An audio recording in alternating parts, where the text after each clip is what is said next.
Hi everyone, good morning. আবারও স্বাগত আমার একটি নতুন ভিডিওতে। আশা করছি সকলে খুব ভালো আছেন আর সুস্থ আছেন, আর আমরাও বেশ ভালো আছি। আজ হলো বুধবার, এখন ঘড়ির কাঁটায় ওই সকাল 7টার মতো বাজবে। এখন থেকেই আজকের ব্লগটি আমি শুরু করছি। আশা করছি আজকের ব্লগটি আপনাদের ভালো লেগে থাকবে। কাল তো আমরা অঙ্কুশের জন্মদিন উপলক্ষে বড় পিসিমাদের বাড়ি এসেছিলাম, তো কালকে রাত্রে আর ঘর যাইনি। আর আজকে সকালেও ভাবছি যাব না, কারণ আজকে সকাল থেকে ওয়েদারটা কেমন একটু লাগছে। এখন ঘড়ির কাঁটায় ওই সকাল 7টার মতো বাজে। এই মুহূর্তে সোনামা ঘুম থেকে উঠলো, আর ও ঘুম থেকে ওঠার মিনিমাম 5 মিনিট মতো ওকে মুডটা ঠিক করাতে হয় আমাকে, কারণ ওর মুডটা একটু অফ থাকে। সেই কারণেই বিশেষ করে ওকে একবার মতো ব্রেস্ট ফিডিং করিয়ে দিচ্ছি। ঘুম থেকে উঠে যদি একবার মতো ব্রেস্ট ফিডিং করিয়ে দিই তাহলে ওর মুডটা ফ্রি হয়। আমার বাচ্চাটা বলে নয়, আমার তো মনে হয় প্রত্যেকটা বাচ্চায় যদি ঘুম থেকে উঠে পরে একটু ব্রেস্ট ফিডিং করানো হয় তবে কিন্তু ওদের মুডটা বেশ ফ্রি হয়। তো সোনামাকে কিন্তু আমি বেশিক্ষণ ব্রেস্ট ফিডিং করাই না, তার কারণ হচ্ছে আমি সকালে এই যে ভারী খাবার করি, তো সেই কারণে বিশেষ করে ব্রেস্ট ফিডিংটা বেশিক্ষণ করাই না। ওর মুডটাকে ফ্রি করার জন্য মিনিমাম 1 থেকে 2 মিনিট মতো ব্রেস্ট ফিডিং করিয়ে থাকি, কারণ বেশিক্ষণ ব্রেস্ট ফিডিং করালে কিন্তু ওর আবার খিদেটা মন্দ হয়ে যাবে, তখন এই ভারী খাবারটা খেতে খুঁজবে না। তো সেই কারণে আমি খুব বেশিক্ষণ করা নয়, 1 মিনিটের মতো ব্রেস্ট ফিডিং করিয়ে থাকি। এদিকে সোনামা সোনা পাপা দুজনাকেই আমরা ছাদেতে নিয়ে চলে এসেছি খাবার খাওয়ানোর জন্য। নিচে অনেক লোকজন রয়েছে, আর এদেরকে তো খাবার খাওয়াতে অনেকক্ষণ টাইম লাগে আর অনেকক্ষণ ধরে খাবার খায়, তো সেই কারণে আমরা ছাদেতে চলে এসেছি, নিশ্চিন্তে খাওয়াতে পাবো। কিন্তু যে দোতলার ছাদ সেটা কিন্তু নয়, এটা দোতলার সাইডে একটা বেলকনির মতো বার করেছে, একটু বড়সড় বেলকনি। আর ছাদ বলতে গেলে একটু ছোটোখাটো ছাদ, একদম যে উপরে ছাদটা রয়েছে ওই ছাদটা কিন্তু নয়, ওটা আরও উপরে রয়েছে। আমরা দুতলার সাইডে যে একটা বেলকনির মতো রয়েছে ওই সাইডে আমরা বসে রয়েছি। সোনামায়ের খাবারটা এখনও পর্যন্ত ঠান্ডা হয়নি, তো সেই কারণে সোনামায়ের সাথে একটু কায়দা করছিলাম যাতে ওর মুডটা ফ্রি হয় আর খাবারটা তাড়াতাড়ি খেয়ে নেয়। ওর সাথে যতই কায়দা করি না কেন, ওর যদি মুড ভালো থাকে তবেই ও খাবার খাবে, আর যদি মুড খারাপ থাকে তাহলে কিন্তু মোটেও খাবার খেতে খুঁজে না। তবে এই যে হোমমেড সারেলাক্সটা আমি সকালে বানিয়ে থাকি, এইটা মানে যাই হোক করে ও খেয়ে নেয়, কিন্তু এই খাবারটাও খুব একটা বেশি নষ্ট করে না। তো সেই কারণে এই সকালের এই খাবারটা আমি নিশ্চিন্তে করে থাকি, জানি যে এটা সোনামাকে আমি খাইয়ে দিতে পারবো। প্রথম 2-3 চামচ তো বেশ ভালো মতনই কলে বসে বসে খেয়ে নিল, একটুকু এইদিক ওইদিক দেখাচ্ছিলাম। তারপরে তো আর কলে থাকবে না দুজনাতেই। এই যে সোনা পাপা আর সোনামা, সোনা পাপা তো মোটেও কলে বসে খাবে না, আর সোনামাও ঠিক সেম, ওদেরকে ঘুরিয়ে ঘুরিয়ে আমাদেরকে খাওয়াতে হয়। তো সেই কারণে বিশেষ করে ছাদেতে নিয়ে চলে এসেছি, নিচেতে আর খাওয়াইনি। এদেরকে তো 1 চামচ দিয়ে এলে আবার 5 মিনিট পর আবারও 1 চামচ দিতে হবে। তো ততক্ষণকে আপনাদেরকে দেখাই এইখান থেকে ভিউটা কতটা সুন্দর লাগছে। যেহেতু ঠান্ডা ঠান্ডা একটু ওয়েদার রয়েছে, তো সেই কারণে হালকা বাতাসও দিচ্ছে, বেশ ভালো লাগছে কিন্তু। তবে এই বাতাসটা আমাদের জন্য ভালো হলেও সোনামা আর সোনা পাপার জন্য কিন্তু মোটেও ভালো না, কারণ ওদের এমনিতেই হালকা ফুলকা ঠান্ডা লেগেই রয়েছে, তো এই বাতাসটা লাগলে হয়তো আরোই ঠান্ডা লেগে যাবে। আর এই যে ছাদটার আয়ত্তটা আপনারা বুঝতেই পারছেন যে খুব যে বেশি বড় তা কিন্তু নয়, আর খুব একটা যে ছোট তা কিন্তু নয়। ছাদটি যেহেতু দোতলার সাইডেই রয়েছে, তো সেই কারণে পিসিমাদের সব কিছু করতে বেশ ভালো সুবিধা হবে কিন্তু। সোনামাকে সোনা পাপাকে খাবার খাইয়ে নিচেতে এলাম, তখন দেখলাম হয়তো ওই ঘড়ির কাঁটায় 7:45 মতো বেজে গিয়েছে, আর এখন ওই 8:30 মতো বাজছে। এই মুহূর্তে মুড়ি খেতে দেওয়া হচ্ছে। এই যে এই সাইডে যে স্ল্যাবটা রয়েছে, এই স্ল্যাবটিতে সব কিছু একে একে নামিয়ে দিয়ে যাচ্ছে, তাহলে যে মুড়ি খেতে দেবে তার কিন্তু বেশ ভালো মতো সুবিধা হবে। আর এই যে এইদিকে সোনামা দেখুন, ও সব জায়গাতে থাকবে, আর যেহেতু ওইদিকে বাচ্চা ছেলেগুলো রয়েছে তো সেই কারণে বিশেষ করে বসে রয়েছে। বিশেষ করে ও দাদা ভাইয়ের বসে রয়েছে, তো সেই কারণে দাদা ভাইয়ের কাছে বিশেষ করে বসে রয়েছে। আর এই যে আজকে আমাদের বার্থডে বয়ের দেখা পেয়েছি সকাল থেকে, কালকে তো একদমই মানে বার্থডে বয়ের দেখা পাইনি। সোনামা কিন্তু এসের থেকে বেশ এনজয় করছে। আমি চিন্তা করছিলাম যে যেয়ে পরে কি করবে, কান্নাকাটি করবে নাকি, তবে ও কিন্তু এসের থেকে খুব একটা বেশি কান্নাকাটি করেনি। মাঝে মধ্যে যদি একটু কেউ নেড়ে দিচ্ছিল বা যদি কোনো ওর ঝুঁক চলে আসছিল তখন একটু কান্নাকাটি করছিল, তবে ও বেশিরভাগ টাইম কিন্তু সবাইকার সাথে এনজয় করছিল। মিনিমাম 2 থেকে 3 ব্যাচ হওয়ার পরে আমরা এই মুহূর্তে খেতে বসেছি। আমি, দিদি ভাই, ওই টুকিটাকি বেশ অনেকজনই খেতে বসেছি। তবে কালকে রাত্রের কিছুটা বাসি পোলাও ছিল, আর ওই যে মটর কলাই আর পনিরের যে তরকারিটা করেছিল ওইটাও ছিল, ওইটা দিয়ে কিছুটা খেলাম। তারপরে মুড়ি আর অল্প পরিমাণে চপ দিয়ে পরে বাকিটা খেলাম। আর এই যে সাইকেলটা দেখছেন, এই সাইকেলটা কালকে অঙ্কুশ খেপার পিসিমণি গিফট করেছে, মানে ঝুমা দিদি।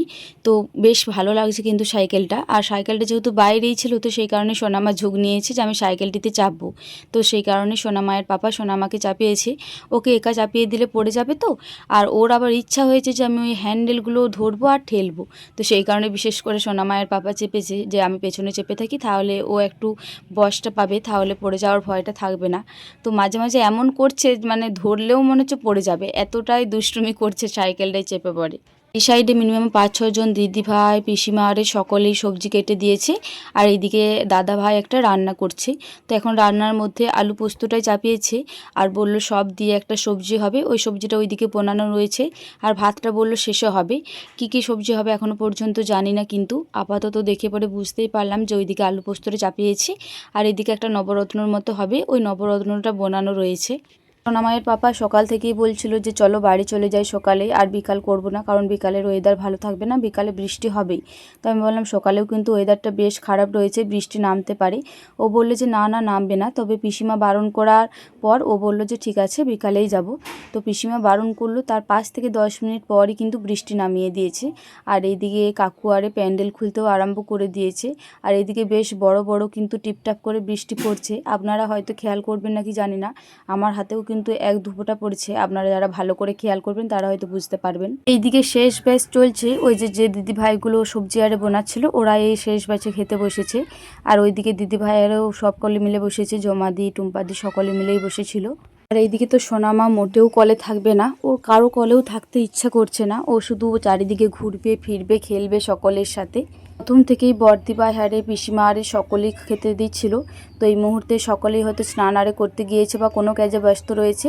তো আমি যেহেতু ফাঁকা ছিলাম তো সেই কারণে ভাবলাম আমিই না হয় দিয়ে দিই। 3টে মতো দিদি আর ওইদিকে সাইডে একটা মতো দাদা খেতে বসেছে। আর এই পোলাওগুলি সকলকে দুটি দুটি করে দেওয়া হচ্ছিলো, যাদের খেতে ইচ্ছা হচ্ছিলো তাদেরকেই দিচ্ছিলাম, আর যারা বলছিল যে না নেবো না তাদেরকে কিন্তু দেওয়া হয়নি। আর বাড়তি কিন্তু ভেজিটেবল চপও ছিল, ওই ভেজিটেবল চপগুলোও কিন্তু সকলকে দেওয়া হচ্ছিলো। মুড়ি খাবার করার জন্য বেগনি নেওয়া হয়েছিল, তবে বেশিরভাগ জন মানুষ বেগনি না নিয়ে এই ভেজিটেবল চপটাই নিচ্ছিল। যেহেতু কালকে খুব একটা বেশি গরম থাকেনি, একটু ঠান্ডা ওয়েদারটাও ছিল, আজকেও ঠান্ডা ওয়েদার রয়েছে, তো সেই কারণে সব কিছুই একদম ভালো ছিল। তো সেই কারণে সকলেই কিন্তু ওই চপ দিয়েই বেশিরভাগ মুড়িগুলো খাচ্ছিল। এখন ঘড়ির কাটায় ওই 10টা মতো বাজবে। এই মুহূর্তে সোনা আমাকে ঘুম পাড়িয়ে আমি চলে গিয়েছিলাম স্নানে। তো স্নান করে এসে পরে এই সাইডে দেখলাম জামা কাপড়গুলো মেলায় রয়েছে অনেকগুলো। তো একটুকু জায়গা ফাঁক ফাঁক করে আমিও আমারগুলো মিলে দিচ্ছি। বেশ অনেকজন লোকজন রয়েছে, তবে তার মধ্যে কিছু জন আবার বাড়িও চলে গিয়েছে। তবে তাদের মধ্যে যারা রয়েছে তারাও হয়তো স্নান করে পরে এইদিকে কাপড় আর মিলে দিয়ে গিয়েছে। আর এই সাইডে কাপড়টা দেখলাম যে একটু কম লাগছিল, তো সেই কারণে এই সাইডের একটা কাপড় এই সাইডে সরিয়ে দিলাম।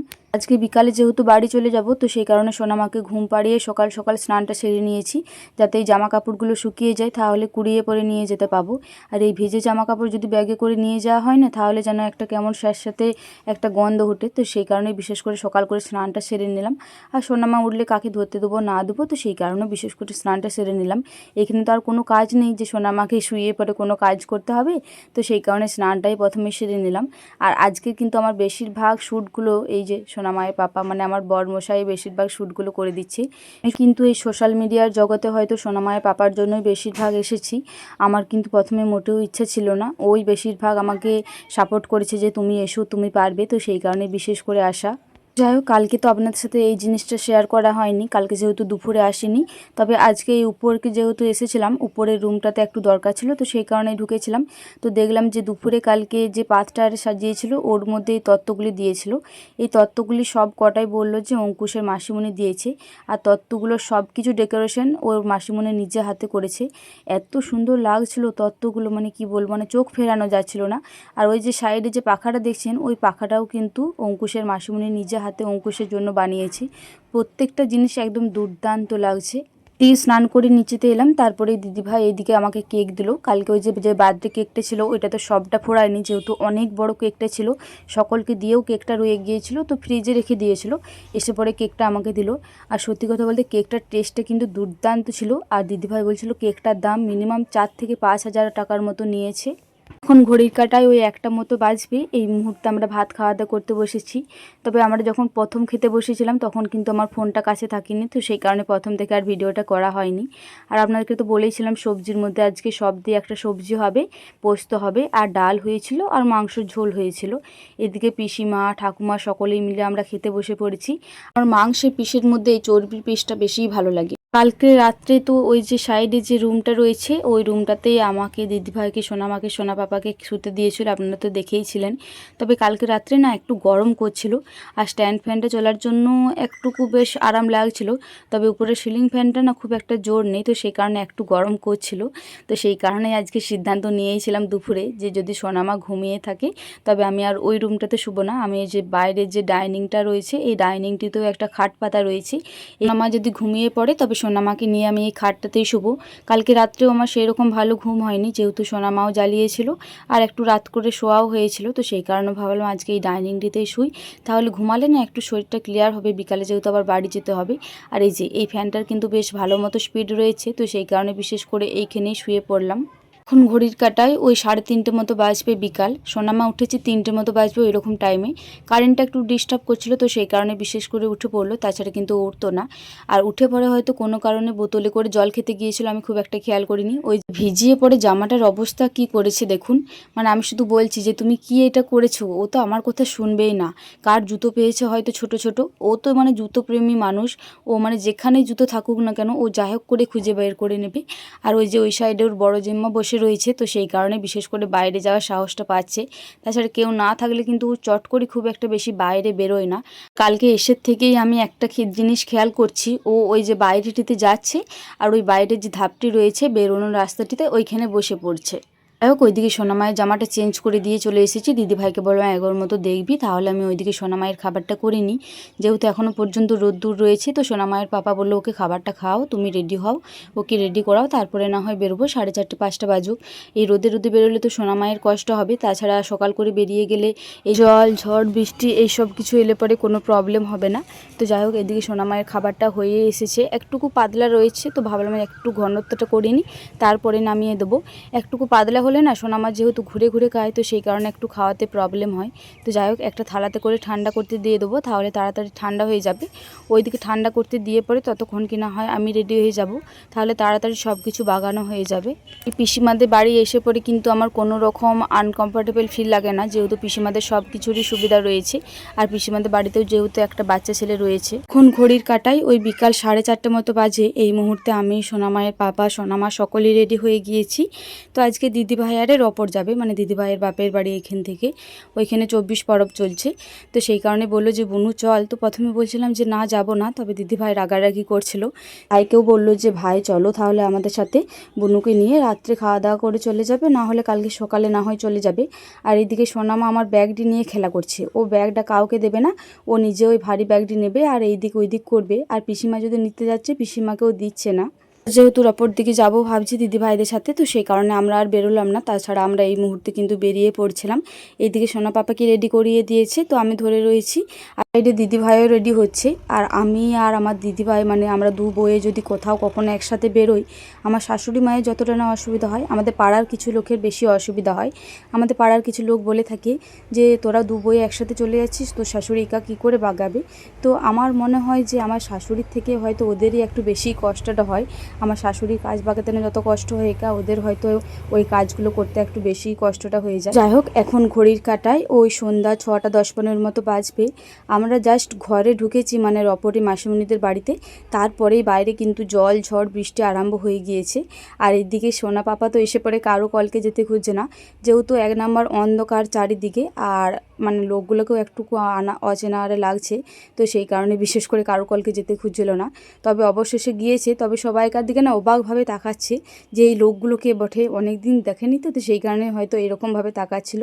তো আসার মাত্র এইদিকে মাসিমণি মিষ্টি নিয়ে চলে এসেছে, তো আমাকে 1 প্লেট দিয়েছে, দিদিভাইকে মানে সকলকে 1 প্লেট করে দিয়েছে। তো মাসিমণিকে মানা করলাম যে সকলকে 1 প্লেট করে দাও না, আমাদের 1 প্লেটে সবাইকার হয়ে যাবে। আর এদিকে সোনামার সঙ্গে সঙ্গেই নিয়ে নিয়েছে, যেহেতু ও কালো মিষ্টিটা খেতে একটু বেশি পছন্দ করে, তো সেই কারণে পুরো প্লেটটাই ধরে নিয়েছে। কেউই খুব একটা মিষ্টি খেতে পছন্দ করি না, তো আমি দিদিভাই সোনামায়ের পাপা কেউই মিষ্টি খাইনি। এদিকে মাসিমণি 1 বোতল মতো স্প্রাইটও আনা করিয়েছিল, তো স্প্রাইটটাও এইদিকে দিদিভাই আমাকে দিয়ে দিল। তবে আমার স্প্রাইট খুব একটা বেশি পছন্দ নয়, ওই অল্প পরিমাণে খেয়ে আমি দিদিভাইকে দিয়ে দিয়েছিলাম, এইদিকে আবার মাসিমণি পাঁপড়ও ছেঁকেছে। রকমের কিন্তু পাঁপড় ছাকিনি, মিনিমাম 3 রকমের পাঁপড় ছেঁকেছিল। ওই যে আলুর পাঁপড়গুলি হয় ছোট ছোট, এই ঘরোয়া যে পদ্ধতিতে করে ওই আলুর পাঁপড়গুলি ছেঁকেছিল, আর দোকানের কেনা আলুর পাঁপড়গুলি, আর এইদিকে ললি পাঁপড়ও ছেঁকেছে।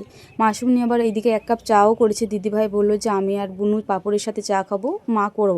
তো সেই কারণে বিশেষ করে মাসিমণি করেছে। আর এইদিকে আমার চা দিয়ে পাঁপড় কিনতে কিন্তু বেশ ভালো লাগে।